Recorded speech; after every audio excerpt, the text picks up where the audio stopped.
somewhere between the 20th, 25th of May, and we'll plant right on into July. But one reason, because I'm selling seed, I want some that don't get too big. But it's a 6 or 8 weeks of planting and about 8 weeks of harvest if you're lucky, if the weather don't mess you up. This year, did you start as early as late August harvesting? Yes, we started, I think, the 19th or 20th of August. Well, then you'll go on into October, a week or so in October. No, we'll be into November, I imagine, before we finish. Well, then you'll be fighting against the frost. Well, we've been very, very blessed to miss these storms so far.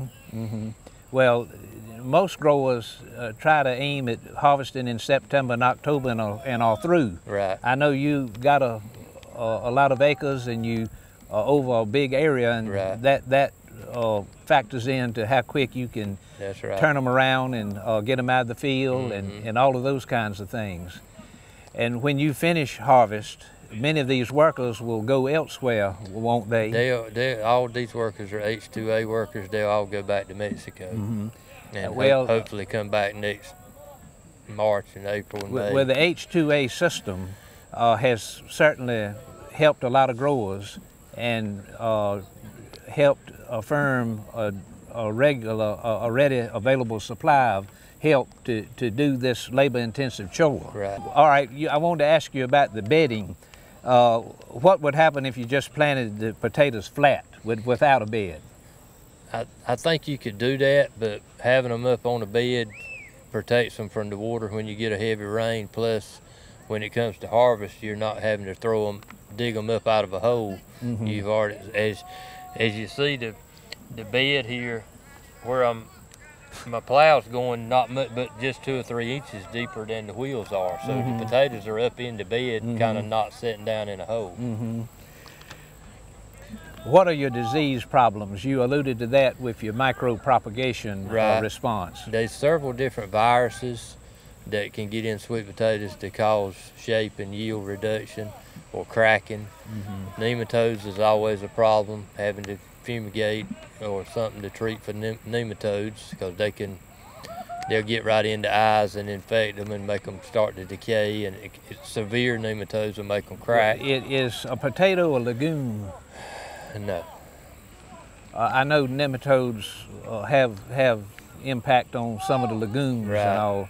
Yeah, but then you got other diseases like rhizopus and black rot and bacterial soft rot. There's several different rots that are airborne spores that can, the wounds like the skint places on the potatoes, if you don't cure them, get them in a curing building the same day they're harvested and start curing them with some like 80, 85 degrees and 80 or 85% humidity, it helps those skint places form a little skin over them so the bacteria can't get in and get them infested and make them rot. Well, one of the best deterrents to disease is good rotation. Good rotation. And fresh land. Good rotation, clean seed or plants, and use all your needed insecticides and things like that. There's some wireworm problem is a big problem in some places, like corn. We don't follow behind corn because corn, wireworms live 2 years in the ground. I mean, you could go if you went 3 or 4 years later,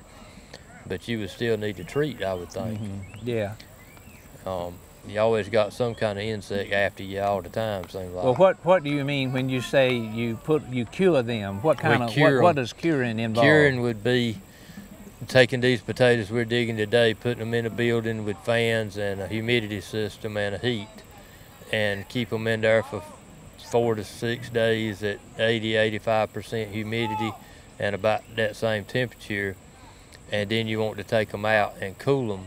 You can leave them in the same building if you have refrigeration, or right now our temperatures outside are not cool enough to cool them at night, so we put them in refrigerated rooms to cool them down as quick as possible to about 58 to 60 degrees. If everything works right, you can keep those potatoes for over a year.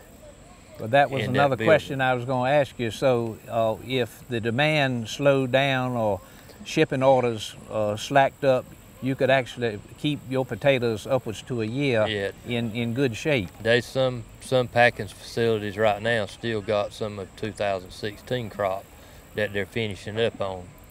But talking about curing potatoes once more, a lot of growers years ago used to put the potatoes in the bulk barn and would turn air on them in that manner.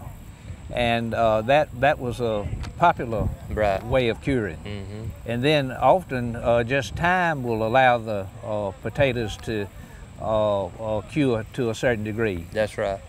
Yeah, as long as you don't need them laying out in the sun. A lot of people come get them and then lay them on the pump house in the sun. Yeah. And you know, at 85, 90 degrees sunshine on a bright day can sun scald them, and you won't know it right now, but 2 or 3 weeks they'll rot.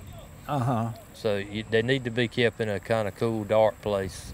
Well, what is the appeal of organic potatoes? Why are they popular? I guess just the trend of the people wanting, you know, more healthier, thinking that the organics are more healthy, I guess, without having any chemicals on it. Isn't it popular in baby food? Yeah, perhaps? Baby food is popular, but then there's a lot of, you know, like Whole Foods and some of these Trader Joe's stores and all that. They sell a lot of organic. But talking about potatoes being in storage a year, again, maybe I'm caught up in the past, but years ago it used to be around Thanksgiving and Easter and other holidays, the demand for potatoes would peak or spike. Now, with all this overseas business and the diversity of dog food and baby food and French fries and those kinds of things in steakhouses, there's more of a consistent marketing or demand year-round. It is pretty consistent. You know, you still have those same peaks you just mentioned. Yeah. When the volume really moves a lot. Yeah.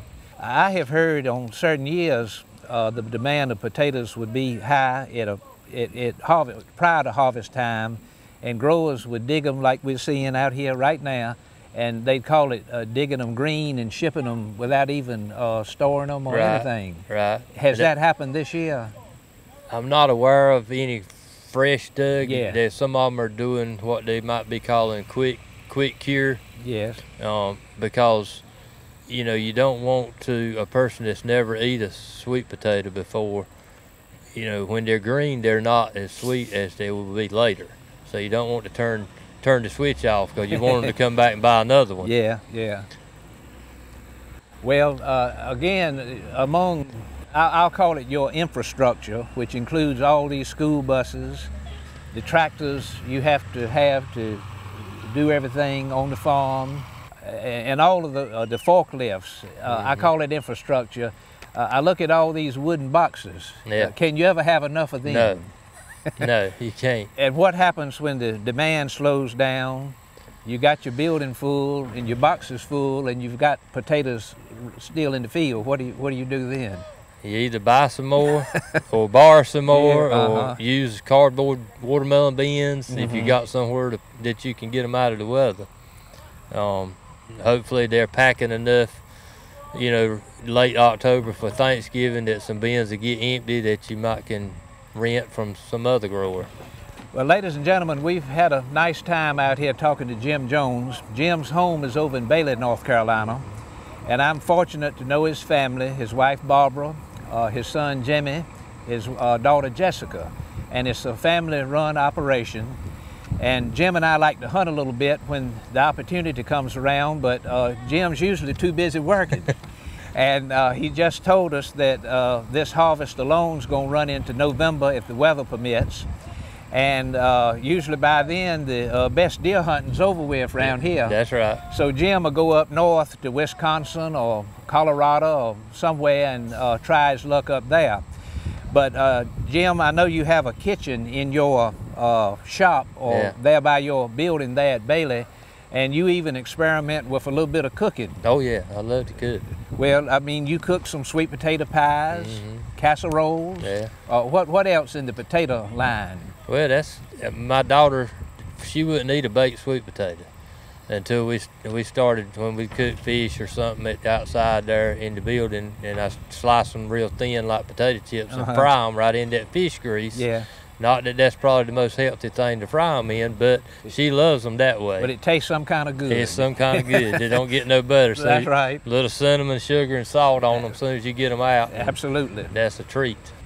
Well, this is an exciting thing, what you're doing and what you have, how you have grown your business from just the humble beginnings of a fifth row in a tobacco patch to what we are seeing here today.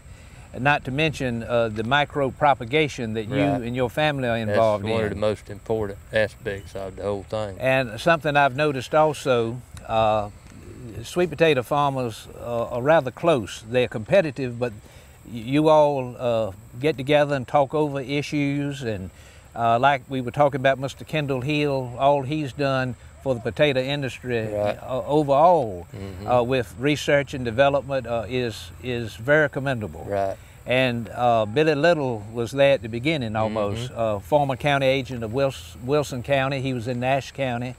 He's done some awesome work on behalf of sweet potato growers. He has. And I commend him somewhat. We're going to finish up now, folks, but Jim, thank you so much. Thank you, Parker. And thank you for your time. We really appreciate it. All right, thank you. For WHIG TV, I'm Parker Phillips. Thank you.